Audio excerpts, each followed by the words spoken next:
अस्सलाम वालेकुम। आज हम बात करेंगे ड्रामा शरपसंद का इसी 21 नंबर 27 और 28। इससे पहले की जितनी अक़सात थी वो थी हफ्सा की खुदकुशी और उसके आफ्टरमैथ के बारे में। आज हम बात करेंगे कि हफ्सा की खुदकुशी और उसकी सब तदफ़ीन वग़ैरह के बाद क्या हुआ। तो मोस्ट ऑफ़ द टाइम तो इन दोनों किस्तों के अंदर ज़्यादातर टाइम उसकी जो वालिदा बनी हुई सिमी पाशा उनको रोते हुए दिखाया।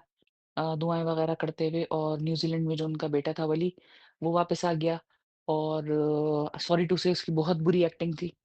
वो लड़का आई थिंक साहिबा और रेम्बो का बेटा है। माँ-बाप दोनों जो हैं वो फ़िल्म स्टार और बेटे की एक्टिंग बिल्कुल ज़ीरो और उसको सीन भी इतना इंटेंस मिला था। बहन मर गई थी और उसके ऊपर वो आके जिस तरीके से उसने एक्टिंग करी है, बहुत ही बुरी एक्टिंग करी है।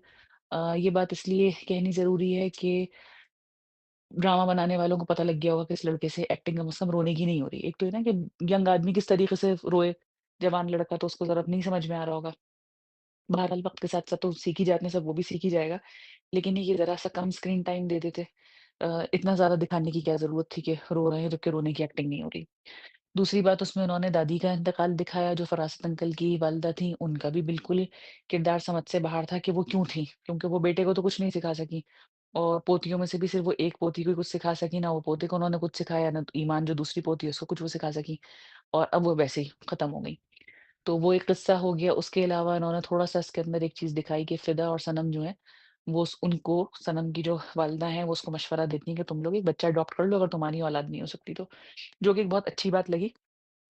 इस पॉइंट ऑफ व्यू से कि उमूमन जो पुराने ख़यालात के लोग दिखाते हैं, बड़े जो जनरेशन पिछली जनरेशन है उसको जब दिखाते हैं, तो ये दिखाते हैं कि जहाँ एडॉप्शन की बात हुई बस सबसे पहले दादा-दादी, नाना-नानी जो है शोर मचाना शुरू कर दिया, हाय हाय तुमने किसी और का बच्चा ले लिया, हाय हाय किसी और का खून।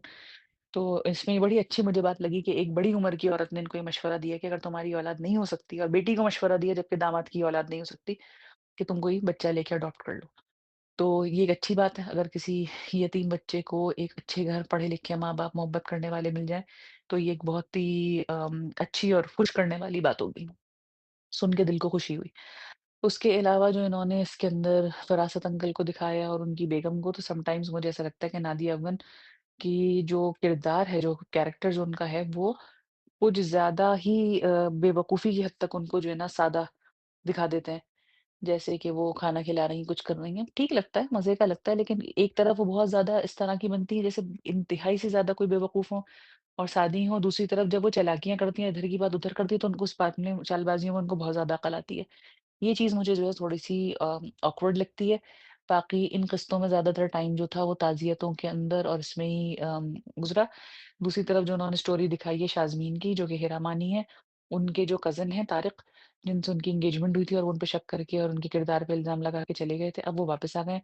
आई एम सॉरी टू से लेकिन वो जो एक्टर हैं, वो पता नहीं कौन है, मुझे उनका नाम नहीं पता, लेकिन वो भी बहुत बुरी एक्टिंग करते हैं और वो दोनों हाथ जिस तरीके से मुसलसल अपने चलाते रहते हैं, वो भी बिल्कुल समझ से बाहर है, कितने ज़्यादा एक्सप्रेशंस हाथ से, पाँव से, मुँह से, आँखों से वो क्यों देते हैं। ओवरऑल ड्रामा बस ठीक है, अब थोड़ा-सा ऑकवर्ड हो गया है और मुझे इसके अंदर ये खुदकुशी वाला जो एलिमेंट था, ये बिल्कुल सही नहीं लगा। कोई और इसके अंदर चीज़ कर देते क्योंकि एक बात ये है कि एक इतनी इबादतगुज़ार माँ, इस कदर शरीफ औरत, जिसने जवानी की बेवगी देखी, एक तो ये कि उसको मेंटली थोड़ा स्ट्रॉन्ग होना चाहिए था क्योंकि उसने तो बहुत रातें मुसीबत की बच्चों के साथ बगैर शौहर के देखी होंगी। और वो इस तरीके से बौखला-बौखला के भाग रही है यहाँ से वहाँ और ये कि उसकी इतनी तक़वा और सारी चीज़ें थी, बेशक दिलों का हाल अल्लाह जानता है।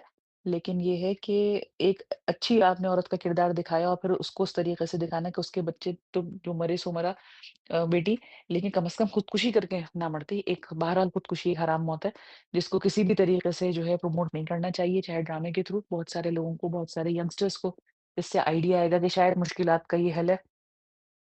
तो इसलिए ये है कि इन चीज़ों को जितना कम दिखाया जाए उतना बेहतर है। कोई अल्टरनेट रास्ता बताएँ। जो चीज़ परेशान-कुन है वो ये कि अब खुदकुशी का जवाज़ पैदा किया जा रहा है कि जी उसकी खुदकुशी करने की वजह फलाना आदमी है, इल्ज़ाम उसके सर आना चाहिए, सज़ा फलाने को मिलनी चाहिए, सज़ा भी सबको मिल जाएगी, इल्ज़ाम भी आ जाएगा। वो लोग अपने हिस्से की परेशानी या अपने हिस्से की जो भी सज़ा होगी वो पालेंगे, लेकिन जो हराम मौत गया है वो हराम मौत ही गया है। बहरहाल हराम मौत को जितना भी गलत चीज़ करके दिखाएँ, कह के दिखाएँ, बता के दिखाएँ तो वो बेहतर होगा बजाए इसके कि ड्रामों के अंदर हर आदमी को दिखाएँ कि बड़ी आसान सी बात है खुदकुशी कर लेना, जबकि एक्चुअली ये एक बहुत गलत फ़ेल है, जो कि नहीं करना चाहिए।